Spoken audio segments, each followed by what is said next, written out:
इसी वजह से लोग हार रहे हैं। देखिए, यही बचकानी बातें जब आप करोगे तो आप बकलौल टाइप के लगे, हम लोग बोका भी कहते हैं, कि इस तरह की बचकानी बातों से बचना चाहिए। ईवीएम पे ठीकरा फोड़ना, जीतो तो ईवीएम बढ़िया है, ईवीएम को चुम्मा लेते हैं और जैसे हारते हैं तो ईवीएम को गरियाते हैं, गलत बात है। देश की जनता अब हंस रही है।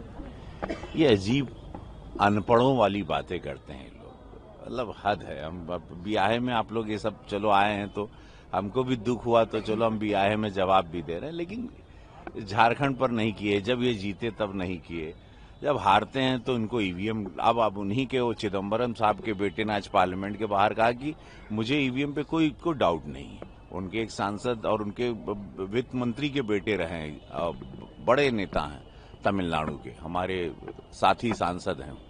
उन्होंने कहा हमको नहीं, जिसको होगा ईवीएम पर। मतलब ये सब अब इसी वजह से लोग हार रहे हैं। देखिए, यही बचकानी बातें जब आप करोगे तो आप बकलौल टाइप के लगे, हम लोग बोका भी कहते हैं, ये सब बोका टाइप का बात है कि मेच्योरिटी अब राजनीति का लेवल यशस्वी प्रधानमंत्री मोदी जी ने इतना लंबा खींच दिया है कि इस तरह की बचकानी बातों से बचना चाहिए। तब आप हार का सामना, आप कांग्रेस की जो हार हुई, हम लोगों का स्ट्राइक रेट देखिए भाजपा का क्या रहा, इन लोगों का क्या स्ट्राइक रेट रहा, ये लोग किस लेवल पर चले गए हैं। अभी खत्म हो जाएंगे। मतलब ये जहां भी कांग्रेस या मोदी जी सही, जहां भी कांग्रेस जिसके साथ भी जुड़ती है उसको लेके डूबती है।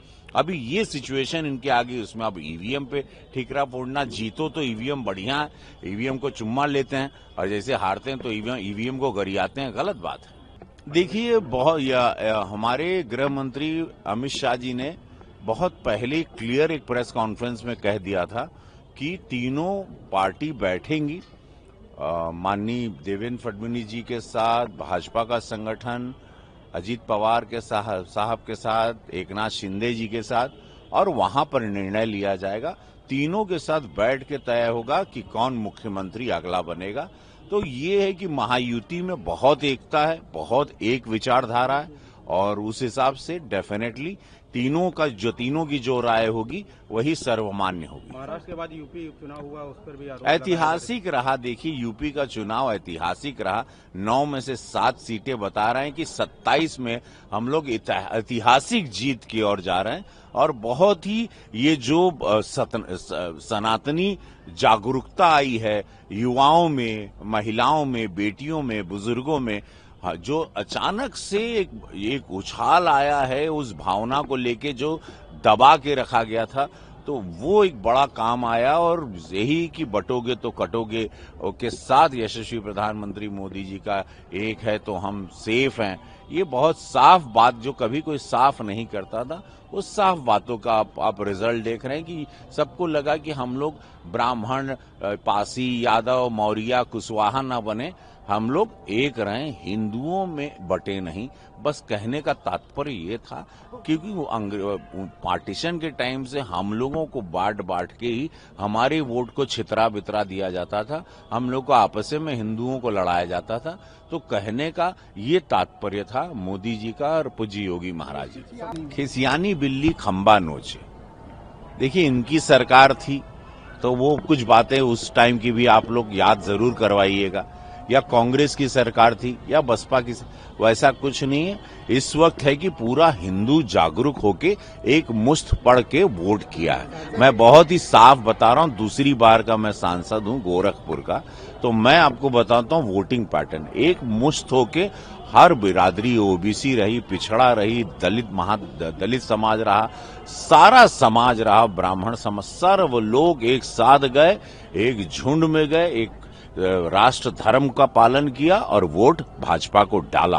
तो ये रिजल्ट आप संभल में जिस तरह की घटना हुई, पथराव किया गया एक समुदाय द्वारा, देखिए, समझ के उसको सोच समझ के माननीय कोर्ट का जो आदेश था उस पर उसके लिए वहां पर छानबीन करके जानकारी लेने गए थे, उन पे पथराव हुआ, गलत है। और वहां के नेता लोग जो कर रहे हैं, उनके नेताओं को समझना चाहिए किस तरह से बच्चों को आग में ना झोंके, युवाओं को आग में झोंक के खुद एयर कंडीशन में बैठे रहते हैं, इस तरह की बयानबाजी करके अपने ही समुदाय के लोगों को आगे बढ़वा देते हैं। तो ये बहुत गलत है। उनके समुदाय के, मैं मुसलमान समुदाय से मैं निवेदन करना चाहता हूं कि अपने नेताओं के, जितने मुस्लिम नेताओं हैं, आप उनकी बातों में ना आके आक्रोशित हों।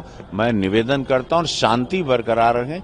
अगर जो भी वहां सत्य होगा, जैसा भी हो, वो पूरा माननीय कोर्ट के आदेश का पालन हम सबको करना चाहिए। ये लोकतंत्र है, लोकतंत्र को जीवित रखना चाहिए और आप लोग कृपया किसी तरह का दंगा ना करें, ये निवेदन है आप लोगों से। अब वायनाड से प्रियंका गांधी भी संसद पहुंच रही हैं, तो क्या लगता है कि विपक्ष की जो आवाज है, जो कहती थी कि नहीं हम अपनी मजबूत आवाज को रखेंगे, वो रख पाएंगे दक्षिण भारत में, पूरा भारत? देखिए, कोशिश उनको करना चाहिए, महिला है और उनको मैं शुभकामना देता हूं। बड़ी पार्टी की, अपनी पार्टी की नेता रही हैं, तो मेरी तरफ से शुभकामना। बाकी सदन में कल हम सवेरे यहाँ शादी निपटा के सवेरे यहाँ से चले जाएंगे, तो फिर बता देंगे आपको।